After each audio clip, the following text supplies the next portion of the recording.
Hello and welcome to the Wisdom Writers podcast, where writers from around the world share stories and poems that spread love and inspiration.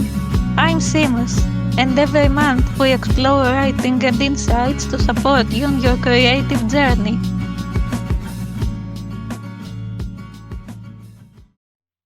Hello, Wisdom Writers!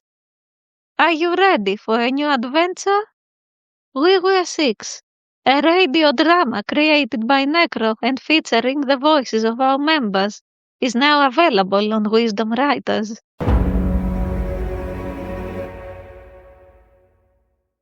You ever notice how a coffee shop sounds like it's digesting you?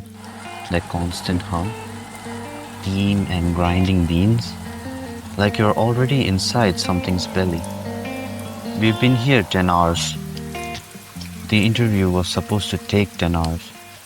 Starting at 8 this morning. It's 6 p.m. now. New Year's Eve. And something's wrong. Talking to yourself again, Miles. Just thinking out loud.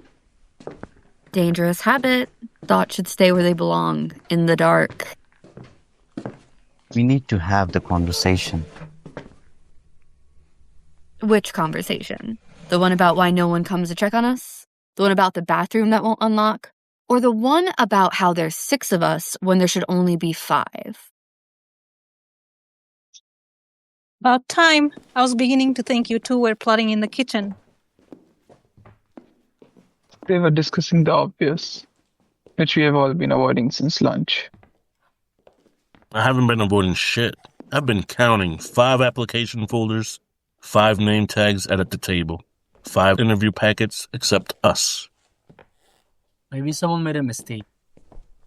You're the mistake. Excuse me? I don't trust that face. Too forgettable. Forgettable faces slip through HR, through memory, like water through fingers. Everyone sit. Now. Here's what we know. Final interview for Meriden Corporation. 5 candidates, 1 location, 10 hours of group evaluation. Started at 8 a.m. It's 6 p.m. They said someone would check on us every 2 hours. No one has yet. We've all read the briefing. Then you know there's no room for error, and yet there's 6 of us. I felt it immediately when we all arrived this morning during the introductions. The numbers were wrong. The energy was wrong. Something's watching us. Energy? Right. Real professional. You feel it too. Don't pretend you don't. The cold spots, the way the air moves when nothing's moving it. It's gotten worse as the days gone on. Old building, drafts. It's colder because the sun's going down. Then explain the mirrors. What about them? They're all covered. Every reflective surface in this place. Newspaper. Old newspaper. She's right. Look at the dates. January 1st, 1925. All of them. 100 years ago exactly. Today's New Year's Eve. Tomorrow's the centennial. Probably just decorations. New Year's theme, nostalgia. You don't cover mirrors for nostalgia. You cover mirrors when you don't want something to see its reflection. Or when you don't want to see what's reflecting back. Let's focus. Introductions, proper ones. We did brief ones this morning, but we're all nervous. Now we've spent the whole day together. Someone's story won't add up. I'll start. My name is Simon, Portland. 3 siblings. I can read people. It's something I developed after years of therapy. And I've been terrified all day because something's wrong with this place. The walls feel wrong. The air tastes wrong. It's gotten worse every hour. Tastes? Like copper. Like blood. You don't taste it? I'm August. Family money, 6 generations of executives. I'm here because it's expected. And unlike our empathetic friend, I'm not terrified. I'm simply observant. And I've observed that this coffee shop has had no other customers all day. No staff since the person who unlocked the door this morning. No one's made fresh coffee since 10 a.m. but the machines keep running. There was a barista when we arrived. Was there? What did they look like?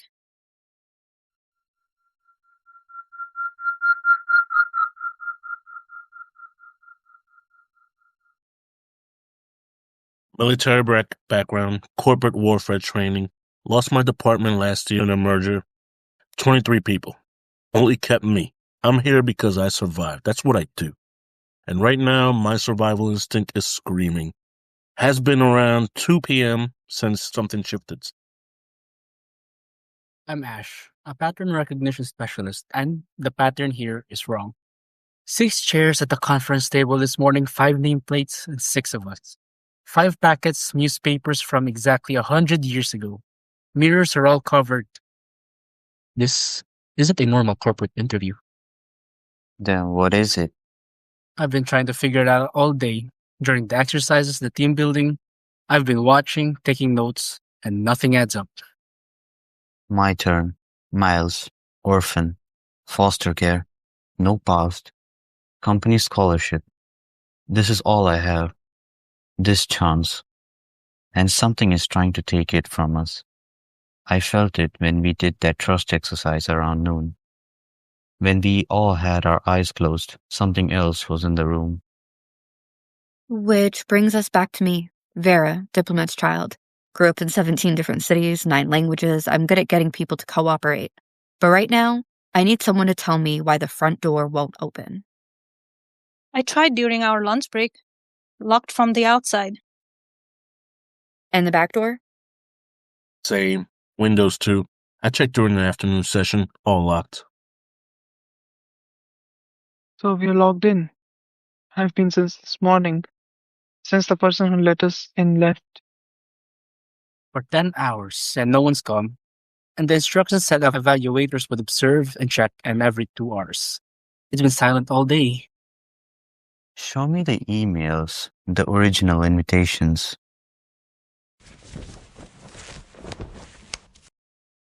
Look at the senders' addresses.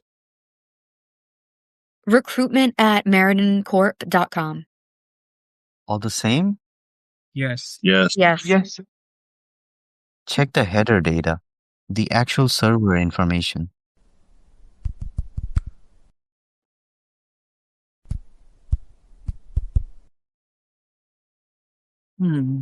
There's no server. These emails came from nowhere. That's impossible. Is it? Or have I been corresponding with something that doesn't exist? I tried to look up Meridian Corporation during our break. On my phone, nothing. No website, no records, no business registration. We have been here all day. 10 hours. Doing exercises for a company that doesn't exist. For evaluators who never showed up. What the hell is this? Not what? Who? And they've been watching us the whole time. Where? There are no cameras. I checked this morning. Aren't there? We have been so focused on each other, we haven't looked at what's around us. Decorations, the New Year's banners, streamers. Look closer.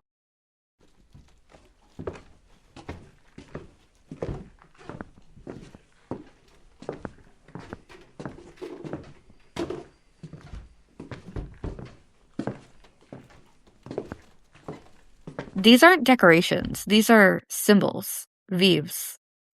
What? Voodoo symbols. For calling spirits. For opening doorways. They're everywhere. Hidden in plain sight. They were here this morning, but I didn't recognize them until now. The lighting's changed. You're saying someone set up a ritual site and disguised it as a coffee shop? I'm saying we're standing in the middle of something that was prepared. Carefully. Specifically. For 6 people on New Year's Eve. To spend exactly 10 hours together. Why 10 hours? Because rituals have timing. Specific windows. We arrived at 8 a.m. It's 6 p.m. now. Sunset. Twilight. The time between day and night. 100 years to the day after the last time. The last time what? 6 people came here for an interview. New Year's Eve 1925. I found an old newspaper article wedged behind the radiator during the afternoon break. 6 candidates, 1 position, 10-hour group evaluation. They all disappeared and never found.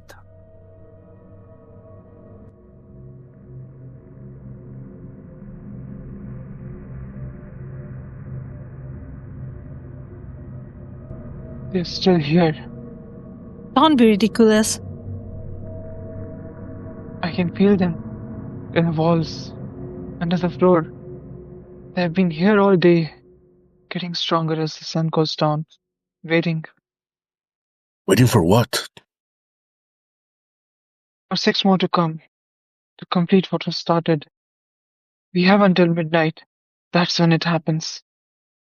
When what happens? A debt. 100 years ago, someone made a deal. 6 souls for something. Power, prosperity, whatever they were promised, but the souls were never collected. The ritual was interrupted, left incomplete. And you know this how? Because I've been feeling it all day, since we started that first exercise this morning. The role playing, the scenarios, each one felt like we were being tested, not for corporate skills, for something else. I felt it too. During that exercise where we had to choose who to eliminate from a failing project, it wasn't about business judgment. It was about seeing who we'd sacrifice. And the trust falls, the team building, it was all about breaking down our boundaries, making us vulnerable. Getting us ready. But what happens at midnight? This is mass hysteria, groupthink. We've been cooped up for 10 hours and Then explain why we can't remember arriving. what do you mean? I mean exactly that.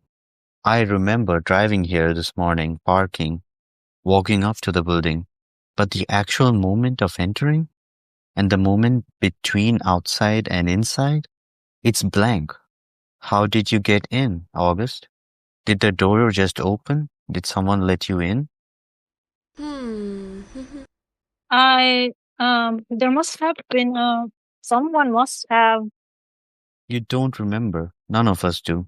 We were outside, then we were inside. Like we skipped a step, like something was cut out. Or like we were pulled through. People don't get pulled through doors. This isn't some ghost story. Isn't it? 6 people trapped in a place where 6 people disappeared exactly 100 years ago on New Year's Eve after a 10-hour evaluation. That's not coincidence. That's design. Then who designed it? Who set this up? Maybe one of us.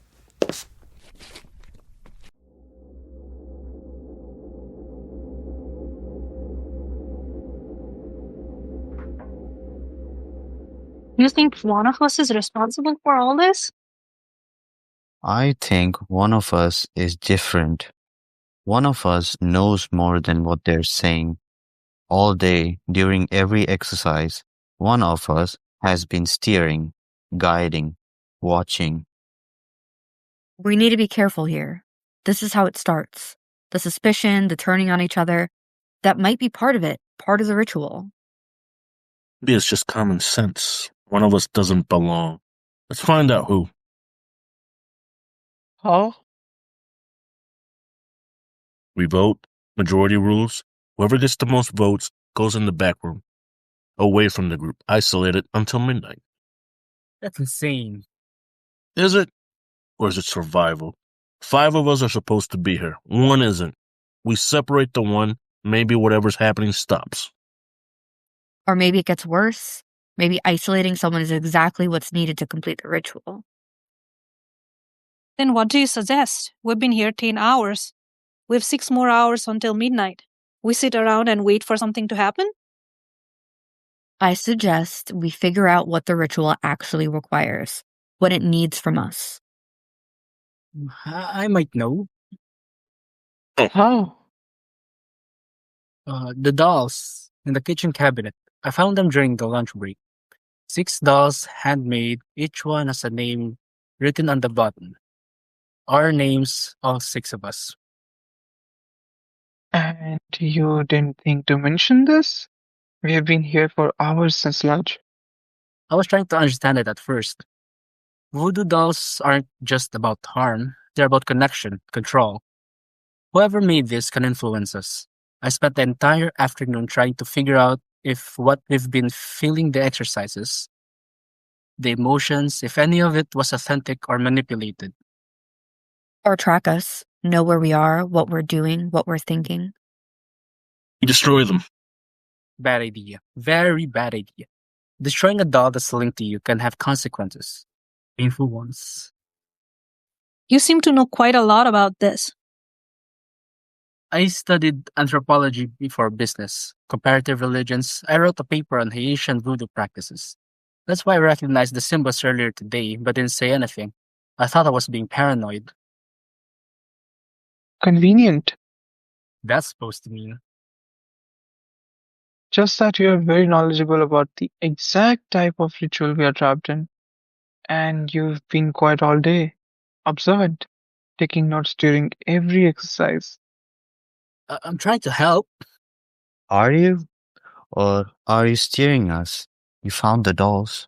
You found the newspaper article. You recognize the symbols. That's a lot of convenient discoveries. Everyone stop. This is what I was talking about. We're turning on each other. We spent 10 hours building trust, and now we're destroying it in minutes. Maybe we should. Maybe that's the only way out. We played along all day, done their exercises, their trust building, their team building. Maybe we need to do the opposite. There has to be another way. Then find it, because I'm tired of this place. The walls have been closing in all day. Every hour that passes, this room feels smaller. And the cold? It's been getting colder since noon. Something is in here with us.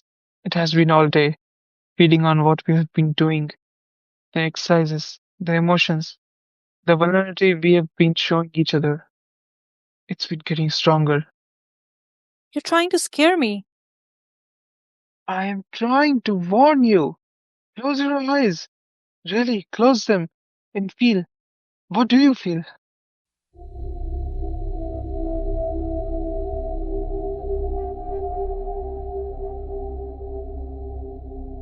Pressure. Like something pressing on my chest. Weight on my shoulders, getting heavier. Cold, coming from behind me, like standing in front of an open freezer. Breath. I can feel breath on the back of my neck, but no one's behind me. What the hell is this? It's showing itself. It's been patient all day, watching us through the exercises, learning us. Now it wants us to know it's here. Let's confront it, whatever it is.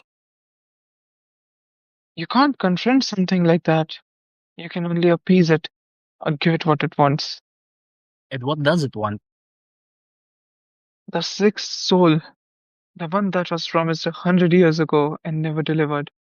All day we have been forming bonds, creating connections. That's what it needs. 6 connected souls, just bodies. 6 people who have learned to trust each other, to depend on each other. That's why the exercises. That's why the 10 hours. So we're back to that. One of us has to go. No, I refuse to accept that. There has to be another way. We've built something today. Real connections, real trust. We can use that. How? What good is trust against whatever this is? I don't know yet, but separating us, making us turn on each other, that's definitely not the answer. Let's vote. Let's decide right now who we trust least. And if the wrong person gets chosen, if we isolate someone innocent, And the 5 remaining try again. Process of elimination. We have 6 hours until midnight. Plenty of time. You're talking about murder, or something close to it. Talking about survival. They're not the same thing. We learned that in the survival scenario exercise this morning, remember? The lifeboat, limited resources, Who do you sacrifice? That was a hypothetical. Was it? Or was it preparation? Everything today has been leading to this moment, this choice. And what if none of us are innocent? What if we were chosen specifically, not random candidates? What if each of us has done something? Something that made us illegible? Eligible? For what? For judgment, for payment, for whatever debt this place is collecting. Think about the personality tests we did this morning, the ethical dilemmas, the questions about our past choices. They weren't evaluating us for a job, they were evaluating us for this. That's absurd. I haven't done anything wrong. Haven't you? Really? None of you have done anything you're ashamed of? Anything that keeps you up at night?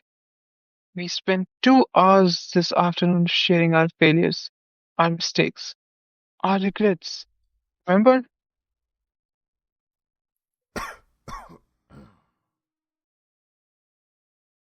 I can feel it. The guilt. It's radiating off all of you. Heavy, dense, like stones around your necks.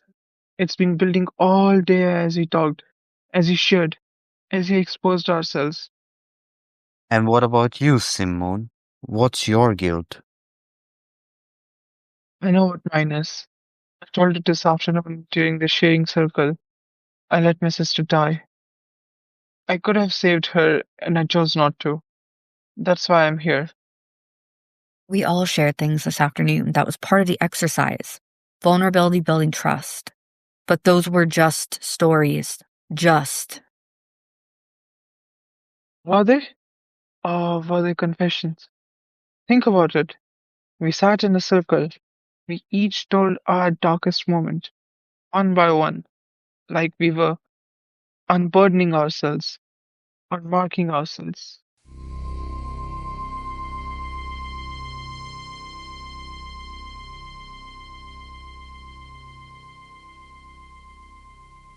A confession circle. That wasn't team building? It was inventory, taking stock of what we carry, what we've done. My family fortune? Built on exploitation? I told you that. Generations of it. I benefit every day from suffering I'll never see, and I've never once tried to change it. I cheated on everything. I confessed it. Tests, interviews, relationships. I've built my entire life on lies and stolen work. I sold out someone I loved, gave their secrets to advance my career. They never recovered. Last I heard, they'd killed themselves. I told you all that this afternoon. Why did I tell you that? Because you were asked. Because it felt safe. Because we have all been sharing for hours and the walls were down. Or because someone wanted to hear it, needed to hear it, before midnight, before the debt is collected.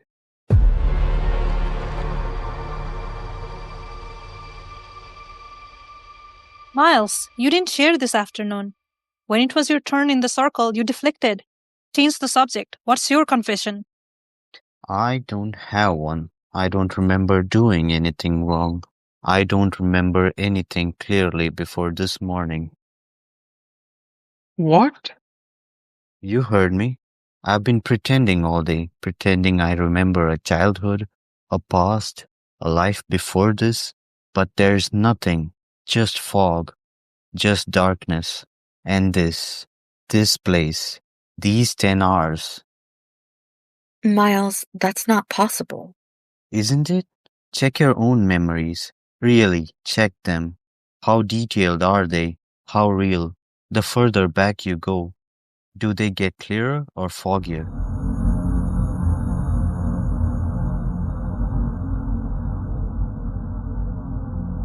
My memories from this morning are crystal clear. Driving here, parking.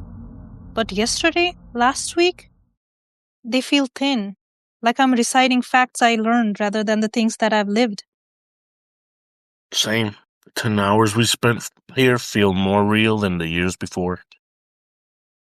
We're not real, are we? We're not actually people. We're constructs. Made for this, for today. for these 10 hours. Don't say that. Why not? Makes sense. 6 dolls in the cabinet, 6 of us here.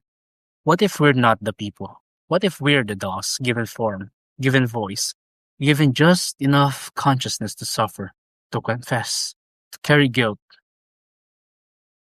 For what purpose? For the ritual, you need souls for a sacrifice. But maybe souls are hard to catch, easier to make them, construct them. People shape vessels with just enough awareness to count as alive. Just enough memory to feel guilty, just enough time. 10 hours to form real bonds, real connections, real weight. Then we were never candidates, never had lives outside this place. We were created for this moment, this day, to be the 6 souls that it requires. No, I refuse to believe that. I have memories. I have. Do you? Or do you have the idea of memories? Close your eyes. Tell me about your mother. What does she look like?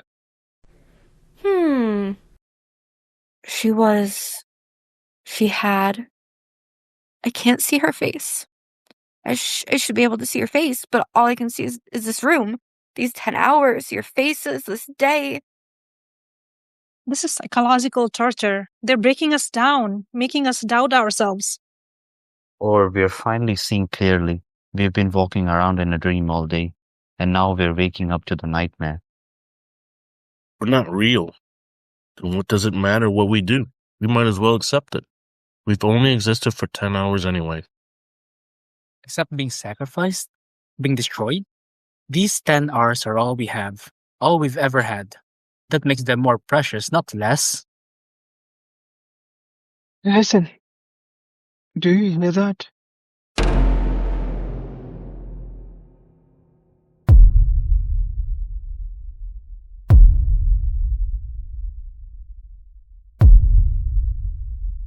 Drums. It's starting. The final part. We have until midnight. 4 more hours 4 hours until what? until the debt is collected. Until 6 souls are consumed. I can hear them. The 6 from before. They're calling to us, telling us what happened to them. They waited. They argued. They turned on each other during the 10 hours. And when midnight came, they've taken all at once. Then we need to stop it. Break the ritual somehow. How? We don't even know if we're real. How can we fight something when we might just be puppets with 10 hours of false memories? Maybe that's the point. Maybe consciousness is consciousness, regardless of origin. We think, therefore we are. Even if we were created this morning, these 10 hours are real. What we've shared is real. The bonds we've formed are real. Philosophy isn't going to save us. No, but the choice might. The ritual requires 6 souls, passive, waiting, accepting their fate. What if we don't? Don't what?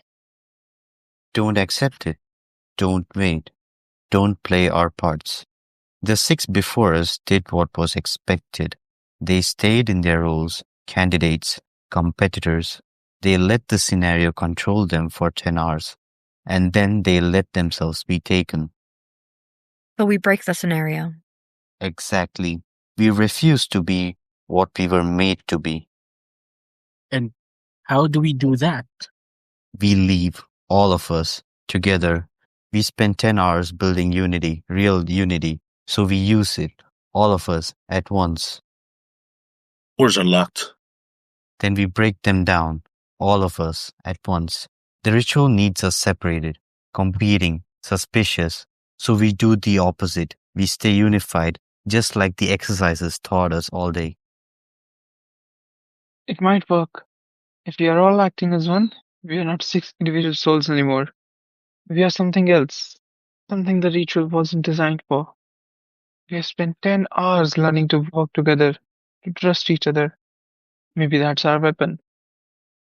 Then let's try it right now, before midnight, before we lose our nerve.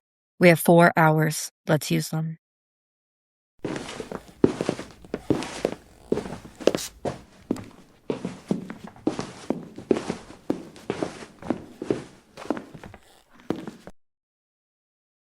On 3, we all push together, like that team building exercise this afternoon. Remember?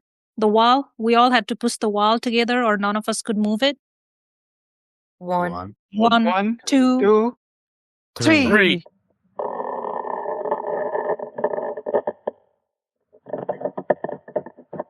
Again, harder together.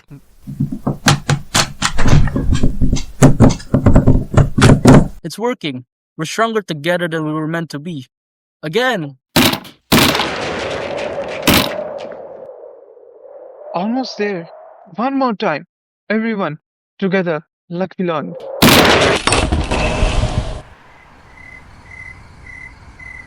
It's open. We did it. Look, there's a street, cars, people. The city. It's real. Then we run, all of us. Now, stay together. Don't separate. Don't let go.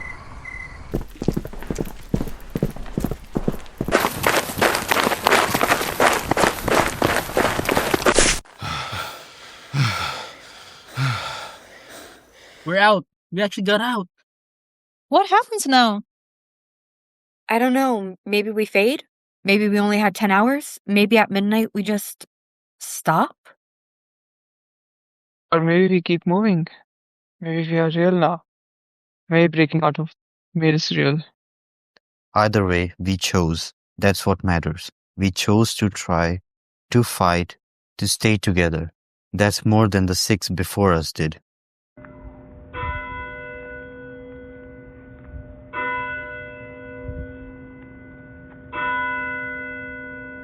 Those bells. It's not midnight yet. We still have time. Then we use it. We stay together, we stay unified, and we see what happens when midnight comes. Together.